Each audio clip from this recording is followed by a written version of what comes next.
செங்கோல் இஸ்ரவேலிலிருந்து என்ன செய்யும்? எழும்பும். அப்ப இந்த செங்கோல் என்பது எதை காட்டுகிறது? 4 வார்த்தைகளை நாம் கவனித்தோம். ஒன்று, செங்கோல் ஜீவனை கொடுக்கிறது, அழிவிலிருந்து நம்மை தப்புவிக்கிறது. செங்கோல் ஜெபத்திற்கு பதில் கிடைக்க பண்ணுகிறது.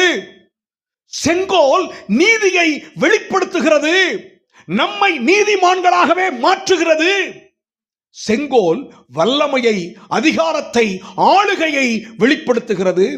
இயேசு இந்த உலகத்திலே இருந்தபோது மட்டுமல்ல, அவர் உயிர்த்தெழுந்த பின்பும் அந்த வல்லமை இன்றைக்கும் செயல்பட்டுக் கொண்டிருக்கிறது.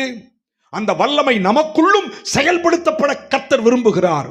நம்மையும் ஆளுகை உள்ளவர்களாக மாற்ற விரும்புகிறார். எத்தனை பேர் இந்த காலை வேளையில் இந்த வசனங்களுக்கு ஒப்பு கொடுக்க விரும்புகிறவர்கள்?